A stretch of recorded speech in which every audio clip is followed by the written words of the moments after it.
Hi guys, ako nga po pala ulit ito, ang inyong IT hero. Ang topic po natin ngayon ay tungkol sa social media phishing attack. At sa topic po natin ngayon, iiwasan po natin gumamit ng mga malalalim na technical terms para po makasabay po lahat. Kasi ang goal po natin talaga ngayon is maipaunawa ko po sa inyo kung paano nga ba talaga nangyayari na nahahack ng mga black hat hackers yung inyong mga social media account gamit yung phishing. Ah, Kadalasan po kasi o karamihan po kasi sa mga tao, especially sa mga average user, kapag sinabi pong phishing attack, ah, kapag may nag-send sa kanila, kapag may kung sino nag-send sa kanila ng mga links is kapag ka-clinic nila yon, automatic ma-hack sila, which is hindi naman po talaga ganun yon. Pero malaking tulong po yung awareness na wag po kayo basta-basta mag-click ng mga link. At halimbawa yung nga yun, yung uso ngayon, yung tawag yun na balita yun yung ikaw ba yan sa video. Diba? Sabi nila, huwag niyong pindutin yan, scam yan. Scam yan, pag pinindot niyo yung link, ma-hack yung account niyo. Para sa akin po, hindi sapat yun na sasabihin lang para sa akin po, hindi sapat na alam nyo lang na scam yung isang specific context o yung isang specific format. Kasi syempre, paano kung baguhin naman ngayon ng hacker yung social engineering attack? Yung format na ikaw ba yung nasa video, papalitan niya yan. Pwede rin nilang palitan yung domain niyan. Pwede nilang palitan yung mga domain niya ng paulit-ulit. Iba't ibang social engineering attack. Sa iba't ibang platform padadaanin, kung saan-saan nila yung padadaanin, pwede pa rin po nila kayong mabiktima. Kaya, ang gusto ko po talaga na malaman nyo o matutunan nyo kung paano nyo malaman kung alin ba dyan yung phishing at hindi phishing. Kumbaga ganun po yun. Bali po sa topic po natin ngayon, bukod sa ipapakita ko sa inyo kung paano nga ba talaga na-hack yung mga social media accounts nyo gamit yung phishing attack, ituturo ko din sa inyo kung paano nyo malaman kung phishing link ba yun, yung sinend sa inyo o hindi. At gusto ko lang pong ipayo sa inyo na ang una po talagang magandang depensa dyan, yung two authentication factor po ng mga social media accounts nyo like Facebook, i-on nyo po yung two authentication factor. Yun po. At yun po, simulan na po natin.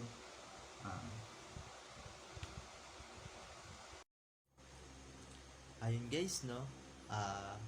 Start na po tayo sa ating demonstration ng social media phishing attack at tutorial ng kung paano nyo po malaman kung phishing site ang isang link.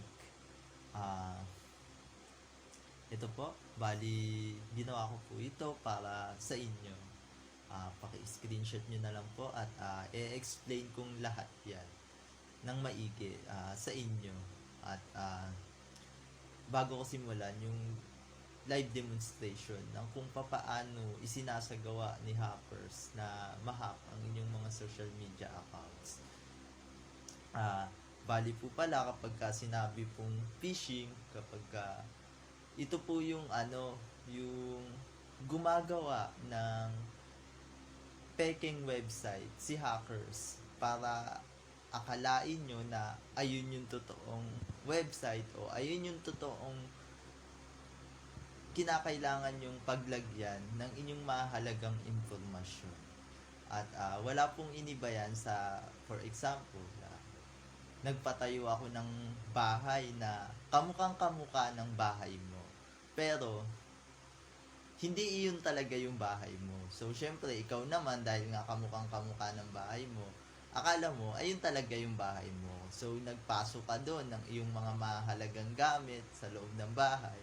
Pero, hindi talaga yun yung bahay mo. Parang ganun po yun. Ganun din ginagawa ni hackers. Kumbaga, halimbawa, Facebook, sa Facebook, gagawa po siya ng fake website o kamukhang kamuka ng Facebook, pero hindi po talaga yun yung Facebook. Kumbaga, yung mga ipapasok nyo po doon na mga impormasyon is hindi po talaga sa database ng Facebook na pupunta, kundi sa database po ni hacker. Ganun po yun. Pag sinabi pong database, bali doon po nai-store o doon po nai-imbak lahat ng mga impormasyon na inyong inilalagay sa mga nasabing website. Ganun po. At ito po, gumamit ng VPN o Virtual Private Network bago isagawa ang pagsusuri. Kaya po kailangan yung gumamit ng VPN kasi po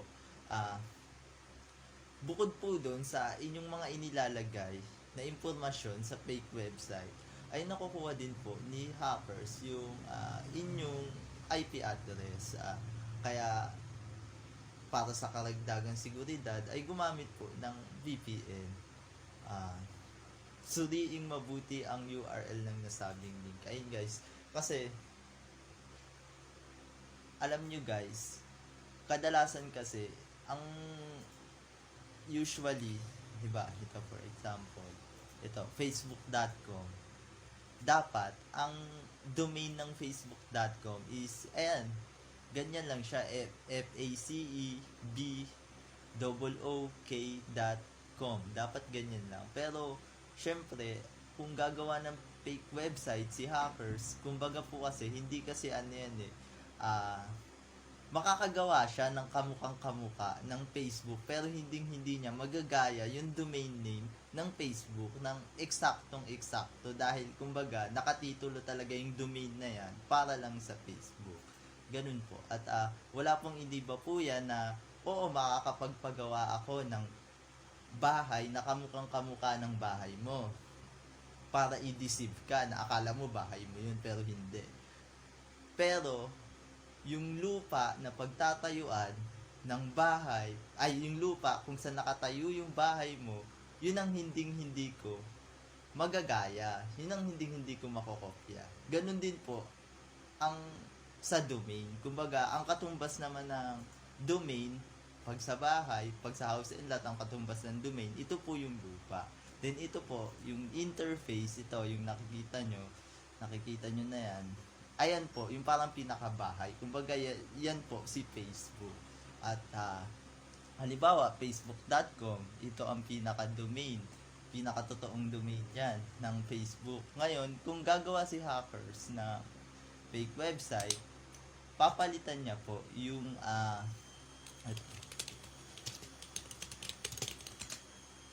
ito po. Ayan, 'di ba?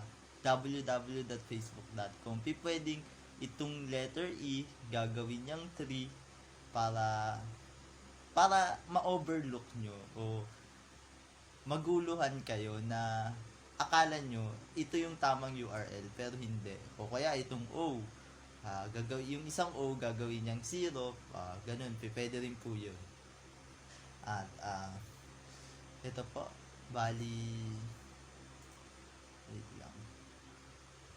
Ito naman ang next na gawin nyo. Kung ang nilalaman ng nasabing link ay nanghihingi ng mga personal na impormasyon gaya ng email, password at iba pang mahalagang impormasyon, lalo na kung kayo ay kasalukuyan ng nakalagin sa inyong account, ay mas maghinala na kadalasang naka-HTTP ang isang phishing site. Guys, ito, kapag may nag-send sa inyo ng link, for example sa Facebook, then clinic nyo yung link, then magtataka kayo bakit kinakailangan nyo mag-login ulit, naka-login na nga kayo, diba? Doon maghinala na kagad kayo dun guys. Tapos kung naka-HTTP pa, lalo na, ibig sabihin po kasi ng HTTP, so hindi siya naka-SSL, so pero hindi ko po sinasabi na porket HTTPS is hindi na phishing site May mga HTTPS din po na phishing site. Mas kadalasan lang po talaga naka-HTTP yung mga phishing site. Yan po. subukan mag-input ng mga hindi totoong impormasyon na malayo sa iyong mga totoong mahalagang impormasyon. Ito guys, ang ibig sabihin kasi nito kasi, di ba, halimbawa, nag-login kayo. Dapat, kung totoong website yun, o kung totoong legit na website yun, dapat, makakapasok kayo. Tapos makikita nyo yung, ano nyo, yung, ay hindi, mali, ito pala yun, sa baba pala yun. Yung isa pala yun na ginawa ko. Bali, ito pala, ang ibig sabihin kasi nito, kasi kung mali yung inilagay mong password, at saka username, or email, or password, di ba dapat, mag-re-respond sa'yo yung website na mali yung inilagay mo. Kasi nga may record nga sila nun sa kumbaga sa pinaka-storage nila o dun sa pinaka-database nila, may record sila dun. Kaya malalaman nila kung tama ba o mali ba yung inilagay mong credential.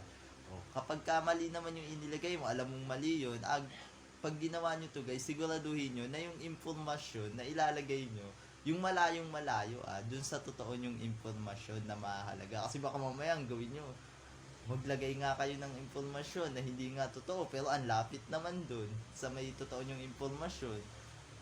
Tapos ginamitan kayo ng brute force, yun, nahack kayo. Ganun po, kailangan malayong malayo talaga sa totoo yung impormasyon. Ayun po. Kasi hindi naman talaga malalaman niya ni hacker kung tama ba o mali yung ini-input nyo o inilalagay nyo dun sa fake website na ginawa niya. Kaya, sure na sure yun na kapag ka ganun, phishing site talaga yun. Kasi hindi siya makakagawa ng ganung functionality. So, ito guys, bali ito guys, huwag nyo sundin to kumbaga ano lang to, para lang magkaroon kayo ng dagdag impormasyon patungkol dun sa tinatopic natin. Pero guys, huwag nyong gagawin na ilalagin nyo ilalagay nyo talaga yung totoong impormasyon nyo doon sa may hinihinalan yung phishing site. Balik kaya ako to nilagay kasi parang dagdag ano lang, dagdag impormasyon lang siya. Ganun po. Ito guys, simulan na natin. Ipapakita ko sa inyo guys yung prosesong ginagawa ni hacker.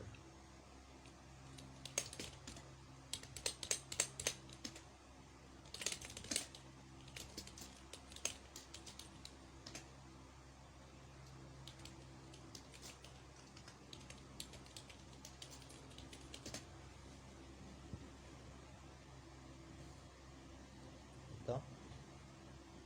Bali, ito po. Ito yung mga yung list ng mga phishing site na pwede nating itry para sa ating demonstration.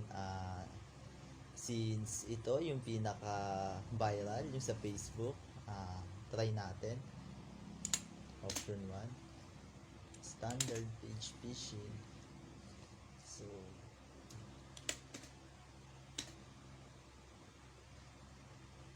ito guys, redirect here. So ito po, dito po yung kung saan ka i-redirect, kung saan ka i-redirect ni hackers matapos niya makuha yung mga credentials mo. So facebook.com. So for example, ito.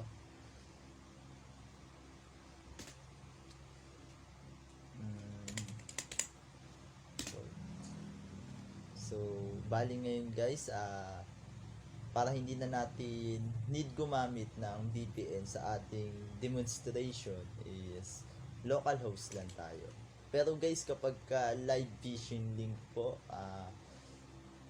inire-recommend ko sa inyo na gumamit po kayo ng VPN. Alright guys, so local host.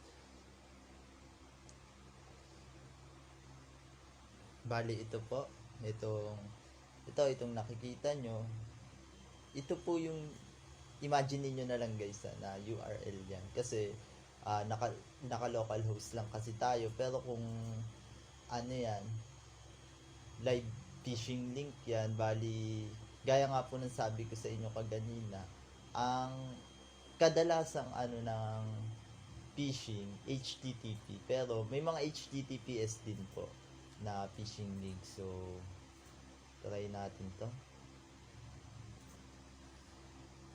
Ito guys. Wait lang po.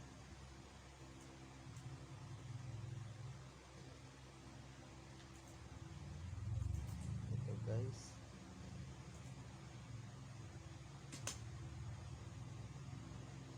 So, ayan guys. Bali, luma na po kasi to. Pero, okay lang din para sa ating demonstration. Ito guys, no. Gaya ng sabi ko sa inyo kaganina guys. To kamukhang kamukha siya ng Facebook, di ba? Pero yung URL dito, na dapat is facebook.com, ayun ang parating yung tatandaan na dapat walang maling spelling, dapat walang kahit anong nadagdag sa domain, para makasiguro kayo na totoo nga talaga o legit na Facebook yun. Ito guys, no. For example, try natin. So, testing natin na mag-input dito. So, try natin mag-login. Alright. Ngayon guys, no. Nakita nyo naman guys, no. Parang walang nangyari, no guys. Tapos sabay, iniredirect tayo sa totoong Facebook na. Ayan, facebook.com.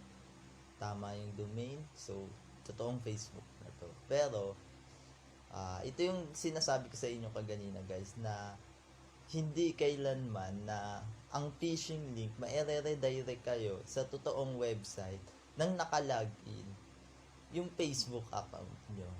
Ayan, gaya nyan, nire-redirect tayo sa Facebook pero hindi po nakalagin yung kahit na anong FB account. So, titingnan natin. Ito po. Ayan. Bali, yung tinype natin kanina na email is test. For testing lang kasi. At test, ayan, nakuha po ni hacker. Yung mga inilagay nating information doon sa nasabing fake website. At ito po, gaya ng sabi ko kaganina, nakuha ni hackers yung public IP. Kaya, kailangan nyo po gumamit ng VPN. At ito, bali po, hindi naman po agad-agad na kapag pinindot nyo itong link na pinindot, na pinindot tuloy, na ibinigay ni hacker, is makukuha niya agad yung inyong credential. Makukuha niya po yan kapag nag-login po kayo. Ito, for example, ulitin natin. Bali, ito, halimbawa, ito yung link no guys, yung ito, kinopya ko lang. Bali, for example lang, ito yung link, http/ blah blah blah. Itong link na to, kinopya ko lang yan. Ayan, copy link. Tapos inilagay ko po siya dito. So, ayan guys. Sa ganyan guys, hindi pa naman talaga nakukuha ni hacker yung iyong credential. Pero once po na mag-insert na kayo, so, gaya nga nasabi ko kaganina, sa database po ni hacker mapupunta yung mga inilalagay nyong impormasyon. Dahil nga ho, hindi yan talaga ang totoong Facebook. Hindi yan yung totoong Facebook. So, hindi sa database ng Facebook mapupunta. Try natin. Ayan guys.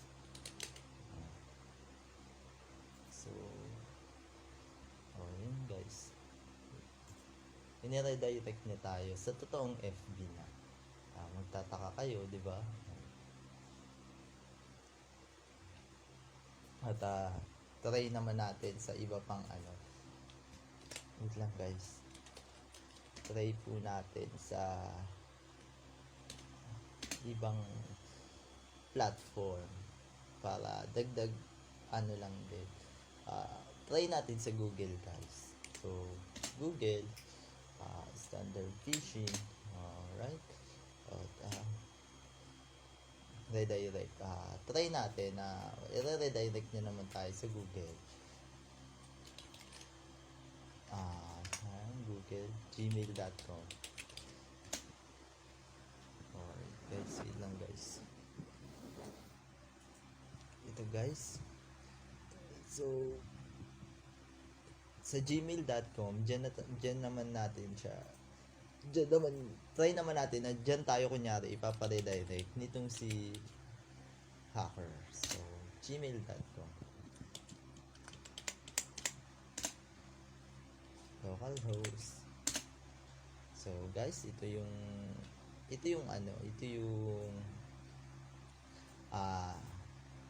URL ng fake website or phishing links. Try natin. So, ayan guys, di ba? Try natin. Ayan, ano yan, legit na Gmail yan. Pero try naman natin ito.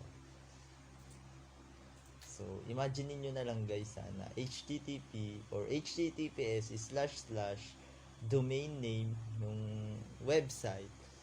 Ganon, try natin. Pero, ayan kasi, naka-local host lang po kasi tayo sa ngayon. Pero goods na rin po ito. At ang mahalaga lang naman ay maintindihan nyo na maunawaan nyo talaga kung papaano isinasagawa ni hacker. And guys, imagine niyo na lang na kunyari pinalitan niya itong domain. So, and guys, email, bali hindi po ito yung totoong Gmail. Try natin.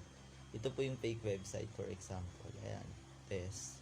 So, nag-type ka dyan at naglagay ka ng password mo. Test din. So, ayan po guys. Ayan guys, nakita nyo, nire-direct na tayo sa totoong Gmail. Bagamat hindi po totoong Gmail, yung kaganinang pinag-inputan natin ng ating credential. At ayan po, bali, ito po, nakuha na ni hacker ang ating inilagay doon na credential. Kaya po, siguro naman po ngayon na mas nauunawaan nyo na kung bakit ko nasabi na nung sa una pa lang nasabi ko na ang pinakamagandang depensa po talaga pagdating dito sa phishing attack is yung two authentication factor po ng mga social media account nyo like Facebook. I-open nyo po yung two authentication factor. Kasi kahit pa sabihin mong napakaraming special characters ng password mo, napakahaba pa niyan dahil nga ang pinag-uusapan dito is lahat ng ini-input mo doon sa fake website ni Mr. Hacker is mapupunta sa kanyang database at malalaman niya po. Ang two authentication factor po kasi yun po yung siguro naman alam niyo na yun, pero sa mga hindi nakakaalam, ang two authentication factor po, yun po yung magsisend ng OTP yung Facebook doon sa cellphone nyo, magti-text o hindi kaya magti-text, mag-i-email, ganun po. Para po makapag-login kayo sa isang device. Alright guys, bali ito po. At yun nga ho, sana marami po kayong natutunan at sa mga susunod pa po nating topic, maging updated po kayo at paki-like and follow na rin po ng ating page at paki-invite na rin po ang inyong mga kaibigan at ang inyong mga mahal sa buhay para maging updated din po sila sa ating mga bagong upload at makatulong po tayo sa lahat sa kung paano po maging safe sa cyber world. Gawin po natin lahat ng ating makakaya para tayo po ay makatulong sa ating kapwa. Yun po, kung may mga katanungan po kayo, may mga clarification kayo, pwede naman po kayo mag-message sa ating page at sasagot naman po ako basta hindi po ako busy. Yun po at maraming salamat po.